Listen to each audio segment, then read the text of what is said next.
Leon, welcome to the show. Thank you. Excited to be here. Awesome, man. Well, look, first of all, for our viewers, Leon and I have known each other now for a couple of years.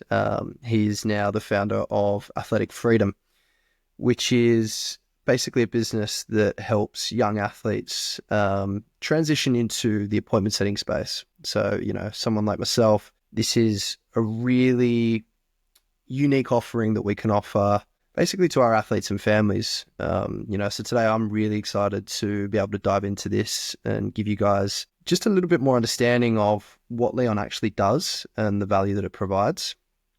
So for me, Leon, I take my hat off to you. You're a young kid. I've seen what you've been doing in the background, the little things that you do, trying to sort of, make this business the best it can be, and I've got a lot of respect for you. If I'm being brutally honest, I think, you got your shit together at such a young age. I wish I was as switched on at you at 19. So, fair play. But let's jump in. Appointment setting. What is it? Good question. Right. So there's two ways you can kind of attack it. Appointment setting is, think about a business. It's like where they're booking sales appointments for their company, where they're selling to a prospect over the phone, over a Zoom call, right? An appointment setter is the angle where that business that needs appointments outsources that process to someone and obviously pays them usually on a commission basis for it. Okay. So appointment setting, does that mean I pick up the phone, or how does that work? Do I need to make a sales call, or is this a little bit more, For sure. So as an based? appointment setter, say you're an athlete watching this podcast, you're maybe looking to get into it, whatever it is, to give you a better understanding, you are messaging on a business's behalf. You're teamed up on their social media accounts. They mark on Instagram, X, Twitter, whatever it is.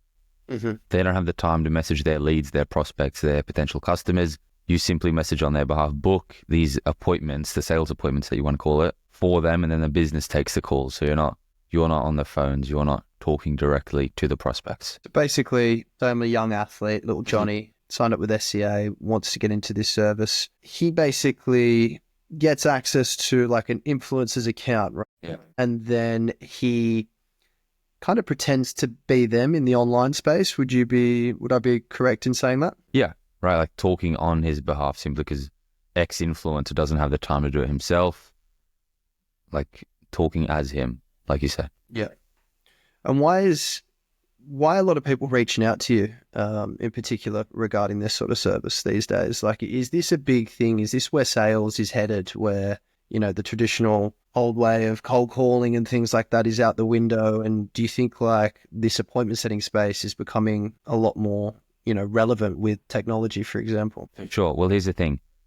Businesses, all of these, like, even just where the entire world's heading, it's heading online, right? So people don't want to get cold called. They would rather, if a business markets online, message their business. So say this ex-influencer sells a fitness program or whatever it is, someone would rather have a back and forth with them over Instagram DMs. They're already texting people on Instagram, right? It makes it a lot easier for them to find out more around like what the business is selling. But then that's the angle where, the appointment setter is talking in the DMs for the business. For sure. What got you into this space? Originally, obviously, like I played football since I was 5 years old. I moved across the world to play in Europe. I was in a situation where getting offered to train with the first team at a professional level in Sweden, but obviously Europe is expensive. Going overseas for football can be expensive, right? Exactly. To where I had to work a job in the kitchen 8 hours a day, and I wasn't even open to training with the first team, where obviously I wanted something more flexible, something more remote, right? That's how I got into the online space. Tried a bunch of stuff. I think like everyone has. Yep. Like what? And then, like, God, you'd hear this every time because I hear it every time. It's the drop shipping, it's the crypto, it's affiliate marketing. I've heard about the drop shipping. All of these things that everyone's looked into with no success really like me. And then luckily my brother, he introduced me into appointment setting, into sales, hit the ground running from there. And really the first month it completely shifted like how I was living my life. In what way? Well, sure, financially, like I made, to put some numbers on, like just over $6,000 appointment setting in my first month. But really the biggest shift for me, being a young athlete, moving across the entire world to kick a soccer ball, it was that I didn't have to be, in that kitchen, say on an hourly wage. I could just spend more time more energy on, say, like the sporting dream I had since I was like 4 years old. What does that do to the body, right? Like, as you can imagine, you're working in Sweden, you've traveled halfway across the world, it's bloody freezing cold. So Yeah. you're gonna, the change in climate, leaving your family, all that sort of stuff is massive. Then you go into a kitchen, you're on your feet 8 hours a day. I'm sure you're trying to do your extras, you're trying to earn a pro contract, like I'm just thinking think about, time as a resource, right? You are eating into all of it whilst you're over there by going into the kitchen, right? And earning just enough for ends meet. Versus once you made that transition, how did that affect you? Also from like a physical perspective. Yeah, right. So mentally, I had more like mental clarity to focus on the game, right? Whatever, all these extra 1% things that make such a big difference. But then also physically, obviously going from training, work for 8 hours and then just trying to make it to the gym, whatever, all of these things compared to like making more money from my phone working remotely. I can tell you I trained probably 5 times a day just because I had the time. Yeah, wow. So what did that do for your football? Like where did it end up going when you're in Sweden? Yeah, so it was a thing where I went from, say, earning, $15, $20 an hour to earning a lot more online. The confidence, how I showed up on the pitch to my teammates, that skyrocketed, right? Which obviously, like, the mental aspect is such a big part of it. How you carry yourself off the field affects on the field as well. So, like, I was, like, kind of a completely different player after I not only had more time to train, but also, like, a new confidence was unlocked from making an income online, knowing I had security. I wasn't earning $15 an hour in a kitchen.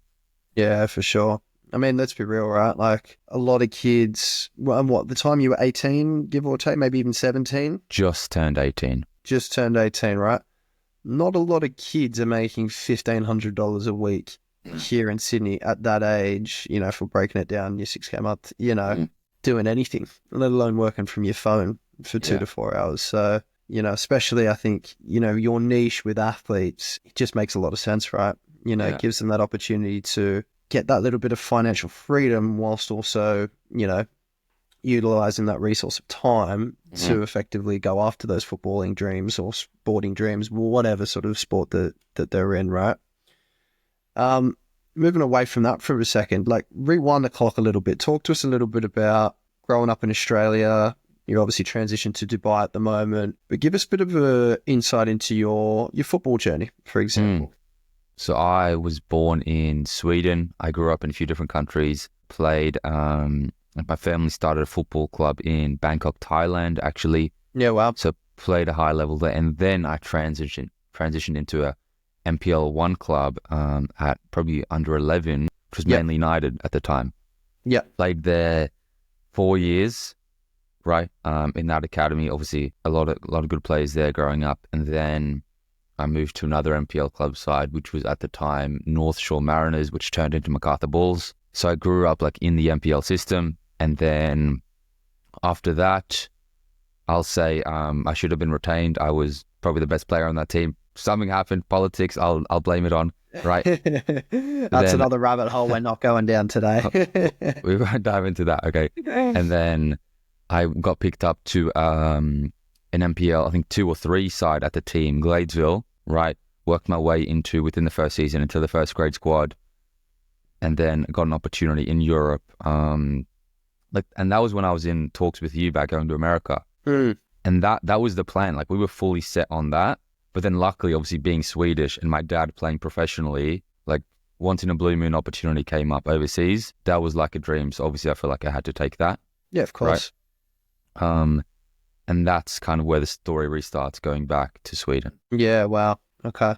And look, it's something that I speak to a lot of young kids about, and the people that do, have a European background or they've got a passport, etc., that's always there for them, if they can go back to Europe and they can go pro. And look, I'll be the first person to say to anyone, if you get offered a pro contract or a US scholarship, I know what I'd probably be taking at that age, time and time again. Yeah. If you could have gone back, let me ask you this, would you have potentially looked at the US, or do you think going to Sweden was the right call for your football? Not necessarily your journey, because I think what you've done and what you've achieved Yeah. afterwards has brought you down a different path. But from a footballing perspective, what would you have said, you know? Yeah, look, I think going from MPL 3 first grade at Gladesville Ride Magic, obviously pretty small club, to playing in Europe under 19 with 6 national team players on my squad. Wow. Pretty big jump. Yeah, I can imagine. Right, we were training every day in the stadium with a capacity of like 25,000 seats, right? So obviously the level was crazy. Yeah. There's 2 angles you can take where that pushed me to be as good as I could be as a footballer, but maybe I wasn't ready for Europe. Maybe 4 years in America or whatever it was, still in like a very competitive environment, could have made more sense for me as a 18-year-old. Interesting, It's a long journey, right? Like, you don't have to be pro by 18. If 4 years in another country could have helped me prepare for Europe, maybe, I'd be a step closer to professional. Like Such now. a crucial age, right? 18 to what, 22, 21, 23, give or take, different athlete circumstances. It's a long time. The body still hasn't fully matured yet. I had teammates that went pro after college, but if they were picked up as, 17, 18-year-olds trying to crack it, wouldn't have happened. It's that simple. Everyone's got their own journey, everyone's got their own path, and they develop at different rates, right? Yeah, for sure. So going back to athletic freedom, talk to us about the name. Why the name? Why athletes? Well, here's why it's like athletes. It's the type of people I want to work with, because I know growing up, being competitive, working hard on something, you have these character traits. You carry yourself in a certain way. I guess most people just don't have. So that's who I want to work with. But it's also because I've been the exact type of person like I am helping. People come to me, they're in a job they don't want. They want more freedom in their lives. Great. I've been there, so I can resonate with them. But also I know how to help them best because I've gone from being there to where I am now. Right. So that journey, I've been through it. I know how to help people go through it, obviously, like as efficiently as possible as well. You talk about traits in athletes. What are those traits that sort of separate from the rest of the public, for example? Well, here's the thing. Another part of it is as well that these companies, these businesses online, they are looking for certain traits in people they're hiring as appointment setters, as like sales reps. The main ones I hear from the business owners is consistency, hard work, discipline, kind of long-term thinking, all these things that you kind of have to have, dedicating yourself to one sport, say kicking one ball for, 15 years. Yeah, interesting. And do you find a lot of the kids and the athletes that you work with, do a lot of them have those traits, or is there some that are coming to the table that don't quite cut this sort of space? I think it's not a question of yes or no. I think it's like, how cut out are they for this space? It's like, how much do they have those things, right? So Riley is a good example. He came to me.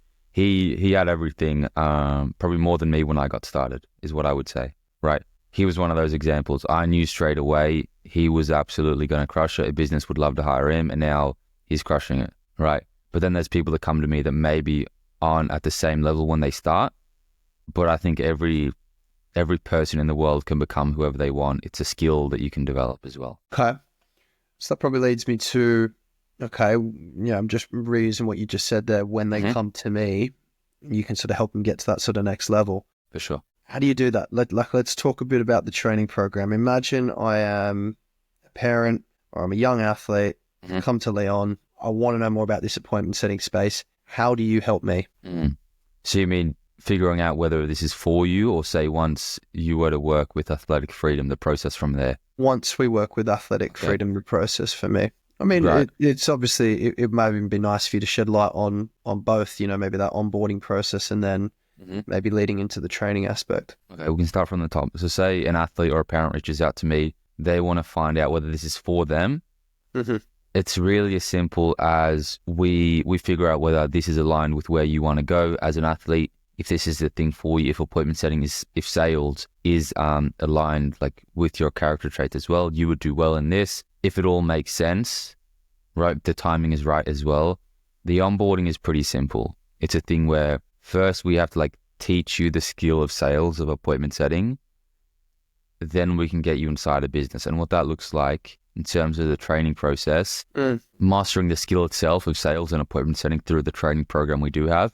But it's also, here's a quote that I heard. It's like, it's not the skills that earn you the money. It's the person you become with the skills you gain that make you the money, right? So what I do in the program is, yes, teach you how to appointment set with your phone, but a big part of it is helping these athletes like evolve into the next version of themselves mentally with the skills they have as well. Because that's what helped me a lot. Like I went through a program that taught me, you know, the skill sets, but also the mindset behind it.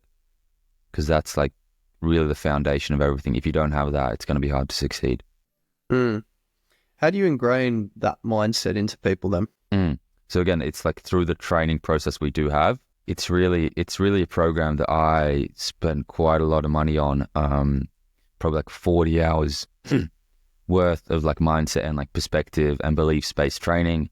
But I'm not going to teach something that I haven't applied myself and I'm not confident in. So I really distilled that into 3 main points in like the mindset-based like part of the program. Right, it goes into there's 3 main videos. The third one is optimizing your environment like for your goal, whatever it is, sport-based, financial-based. The first one is understanding your goal. Like financially, where do you want to go? What's the goal for you? If it's, you know, 6K a month online, great. It's also helping you understand why you want that goal. So asking yourself, why do you want that? Okay, you want more money. Why do you want more money? Okay, great. You want more freedom. Okay, why do you want more freedom, right? To achieve X thing, helping you understand that. And then the second video is just taking responsibility for the situation you're in. Because really, like as a young athlete, everything is in your hands. Everything comes down to how you react to the things around you. For sure. You said you invested a lot of time, money previously. Like, have you got a mentor that you work with? Yeah. So in the last 3 months, I don't know if I should drop the number, but obviously quite a lot of money into myself, really, so I can help the people that I do work with to a higher degree. Okay. I respect that. You know, I think a lot of young kids need to learn that the best sort of investment is on themselves. You know, I sit on and listen to a lot of podcasts and read a lot of books on self-help, etc. And I wish I was probably on that wavelength at an earlier age, which I think you are, which again is sort of like when I introduced you, that's one of the big things that I respect about you. Where did you get that line of thinking? Like, was there a given time, you know, where you were, I don't know, it might have been back in Sweden, or when like the penny dropped of like, okay, bang, I've got something here that I'm working with, you know, you've got a bit of passion about it. Like, was there anything in particular that sort of, you know, changed your way of thinking of, okay, this is how I'm going to start living my life moving forward? Okay. What do you mean by that specifically? Like, time I realized this was what I want to do fully with like athletic freedom? Yeah, to an extent. Like, you know, was there a time that the penny sort of dropped and went, bang, okay, this is where I'm going to really go all in on this? Because I know you, you know, outside of this, I know how hard you work. I know the hours that you put in. But the Leon that I first met when we first did a face-to-face going to SCA, don't think you had that same sort of, what's the word I'm looking for? I'm not trying to have a crack here and say you didn't have that same sort of drive, but, you know, I don't think there was the same drive that I see in you now. Does that make sense? It does. And I agree. It's a thing where back then, I remember our call. I remember where I was living at the moment. I went through high school. I was never able to sit down and just work on something. Like I was the same. Short football. I dedicated my entire life, all my time, all my energy towards that. But off the pitch, I didn't really have that thing. Like in high school, I didn't listen to the history teacher in class, whatever it is, all of these things, because it wasn't aligned with my goals. I think that's the main thing. It's like, if you don't see a clear path, why am I doing this? We're here now. Obviously, I see a path of helping other athletes that were where I was, but also I think that drive, I think that kind of ability to work hard on something, I think it's a muscle as well. Like you train it, the more you do it, the better you get. Yeah, for sure. Moving back towards the training program, it's up to you how much you want to, you know, explain how Sure. it all works. And obviously I've gone through and had a really good look at the platform that you use. You know, I'll lead into more of the SCA kids that you've worked with in a sec. But what does it look like? Like, you've got an online training program, you do check-in calls. Talk to me a little bit more about the service exactly, maybe from like start to finish, like training program, onboarding to getting them in a role. What does that look like? Good question. Okay, here's how it works, and here's how I explain it to most of the athletes. There's three main things we give someone when they get started. First one is accountability, because yes, they could figure it out on their own, but I feel it's my responsibility to help them achieve like the best results possible as quickly as possible, getting them from A to B, where they are, where they want to go quickly as possible. We give them accountability in a group setting in the online community we have, one-on-one with me, where obviously they can message me as well, and then one-on-one with one of my first clients. He's a high-level footballer in Sydney as well. His name is Titus. Basically, his full-time job, like all he does now is just like supporting people in the program to the highest degree. How does he do that exactly? Like, do you guys hop on calls with these kids? Do you do check-ins, group calls? Check-ins, right? Once a week, every single week. Titus obviously checks in with them. So do I. Titus, obviously, he tells everyone in the program, so do I, do not hesitate to reach out to us if you need support. So they're aware of that. If they have a question, they come to us, right? And then Titus, straight when they get started in the program, we get them on a call with him 2 days from starting. So they've had a look around, they're familiar with the platform, and then we can really establish a game plan call for this athlete. Yes. Okay, cool.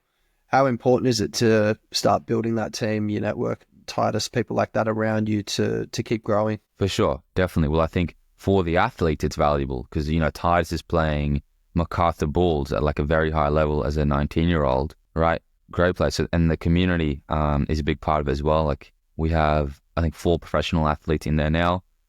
So if you're a young athlete getting started, it's good to be around those people as well. What about pro athletes in the program? So where are they playing pro, and why are they? You kind of think, right, as a young kid, you make it as a pro footballer, you're going to have loads of money, right? Yeah. There's probably another topic of conversation here. Are they like A-League players, for example? Or? Yeah. So, we've got... Wow. So hang on, let me just phrase it. So you're an A-League player.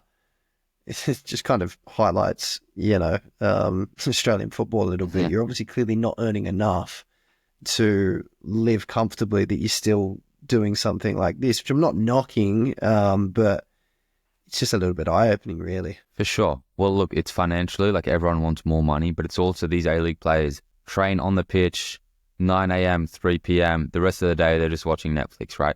Some of these players, they come to me, they want to not only earn more money, but they want to develop their skills off the pitch as well, learning sales, business, all of these things. So if they get injured, worst case, if football stops, they get dropped, they have something as well. Fall back on.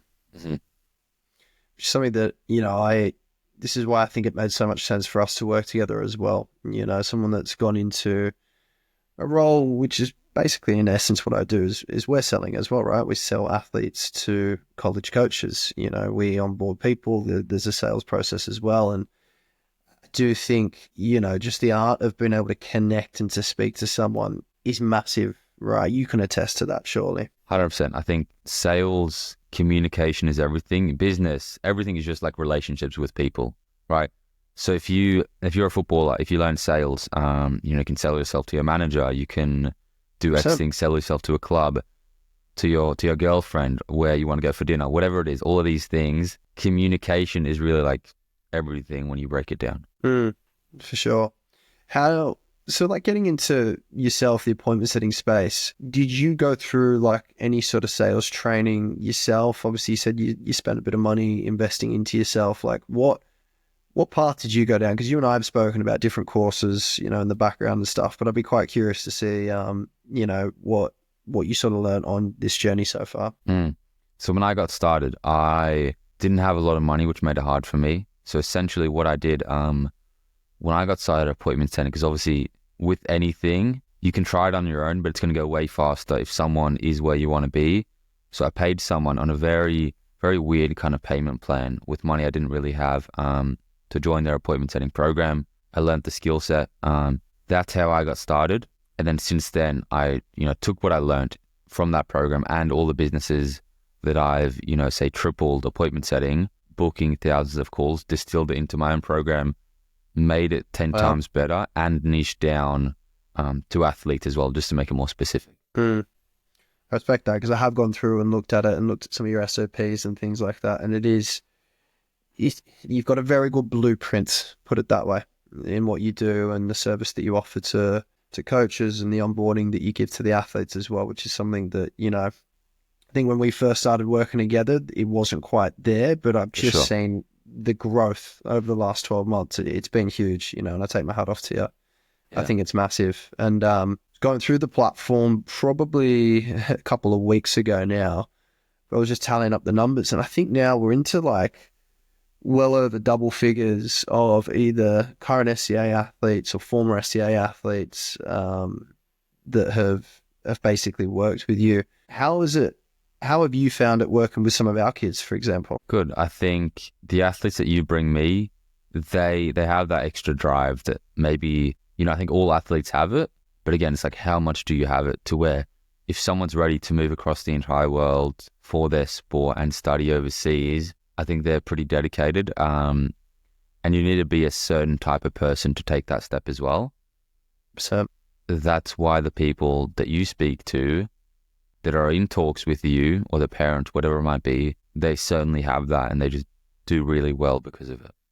yeah, it's definitely, you need to have that little bit about you if this is something that you want to do, right? Like, it's not for everyone. I do make that very clear with athletes and parents that I speak to. It's like, look, this is what the pathway is. It's a lot of fun, super challenging as well, right? Yeah. Like, you're going to have some tough days, you know, there's going to be some setbacks. It's not all this oil painting of a journey, right? You know, there are ups and downs. And I do think, if you do go down, if you've got it in you here to go down that US path of leaving your family, leaving home, leaving all the comforts, etc., I do think you're going to have the right sort of mindset to then transition into sales as well. Would you agree with that? Yeah, definitely. And look, I think even if it was hard for me, moving across the entire world, living alone in Sweden where there's no sun for 6 months, right? It's just pitch black outside.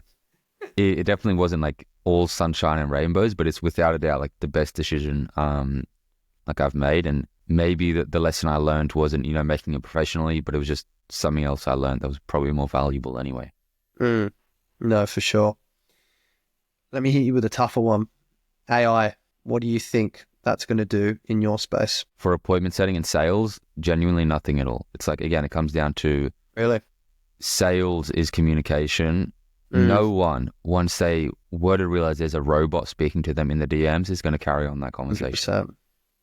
I do agree with that. So it's like, if people realize they're speaking to a robot, but they're not going to keep talking, none of these online businesses are going to implement these robots because then they're not going to have these conversations. I did see something scary that popped up in my feed the other day. I think it was just needlessly scrolling. I should have been appointment setting.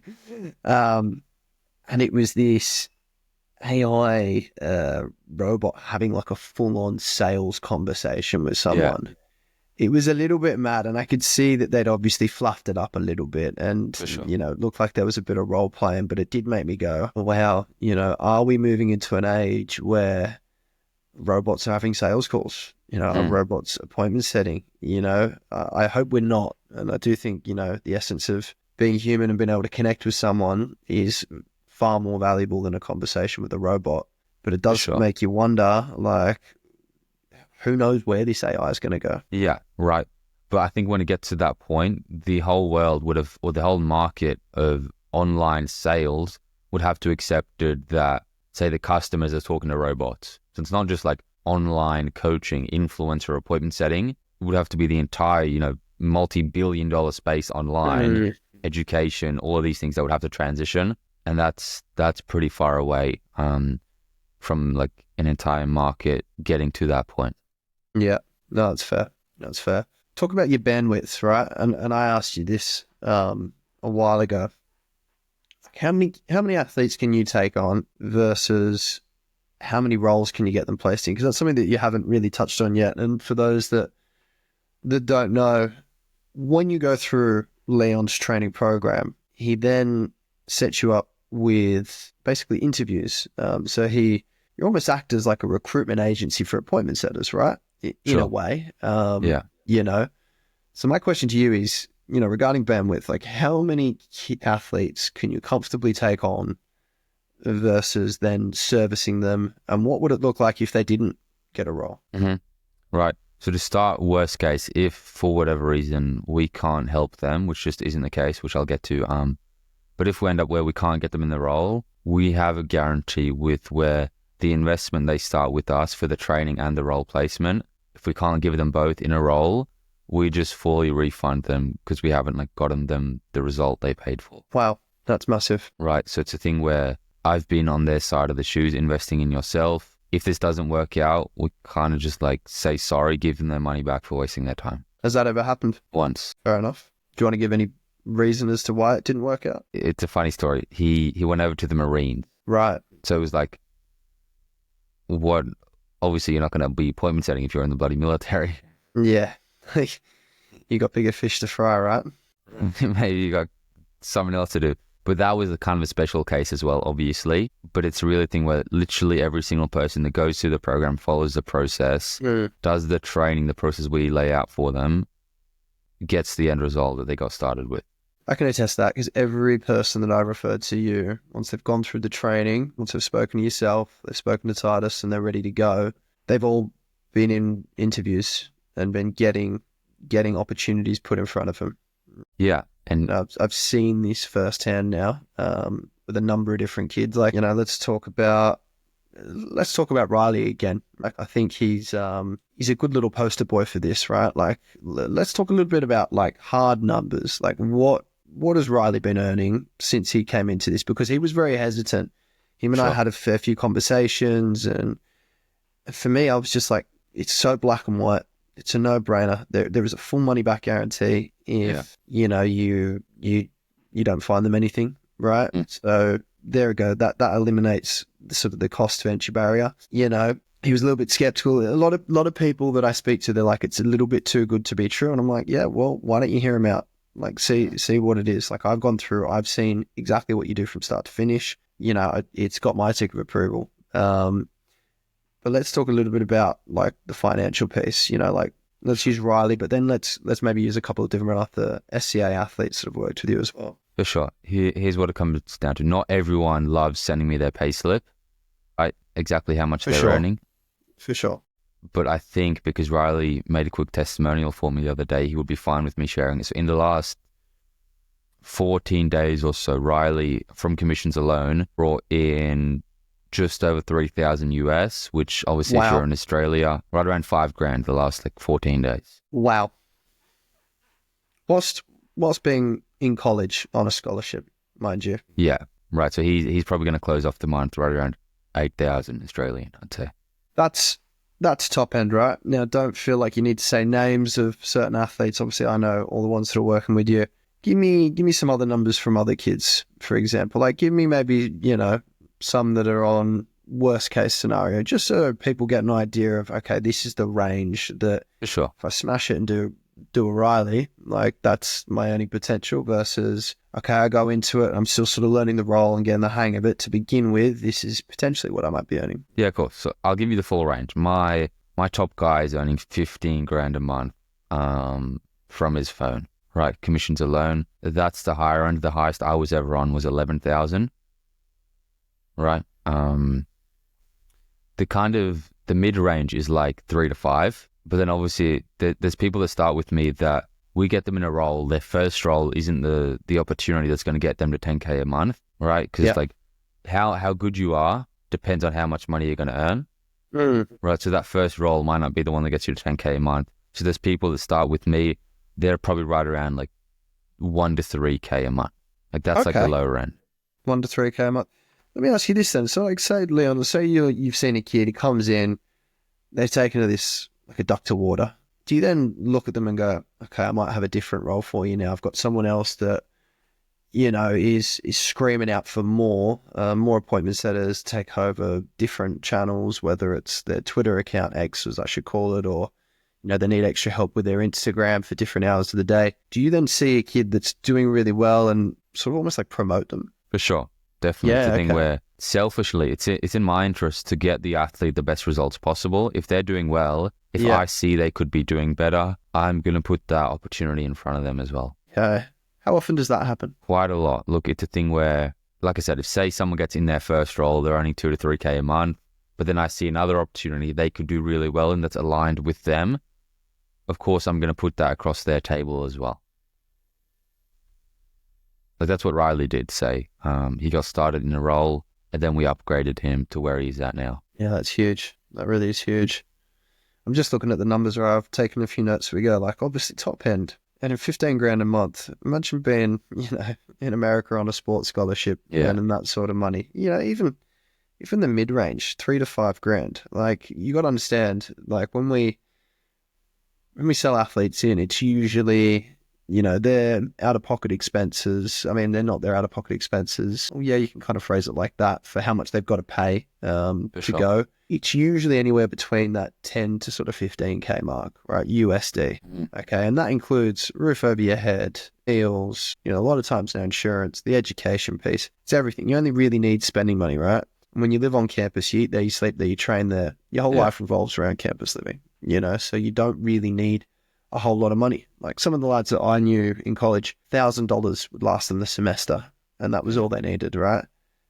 Some of these kids now making, even on the low end, 1 to 3K a month. That would be massive if I was earning that money in college. Then we're looking at that mid-range, right? 3 to 5 grand a month. Like, we're talking really setting yourself up whilst in college. A, you could pretty much be paying for this yourself. You wouldn't even need your parents' help.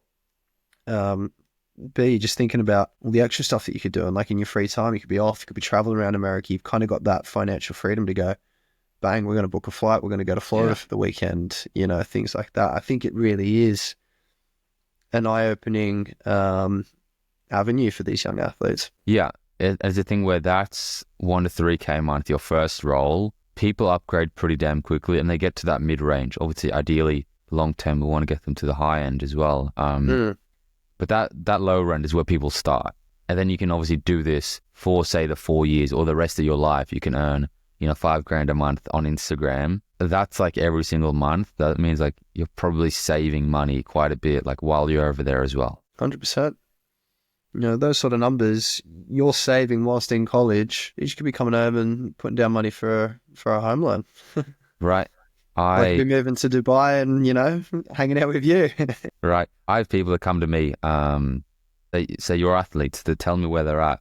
Their plan is they go over to America and then they maybe plan to work while they come back to Australia. A lot of them do. So it's like, if you do something where you're actually earning while you're over there, when you go back to see your family, your friends, instead of working, you could also just keep doing what you're doing. Training, enjoying that family time. Instead of having to save in America and then work 40 hours a week to save money to go back over.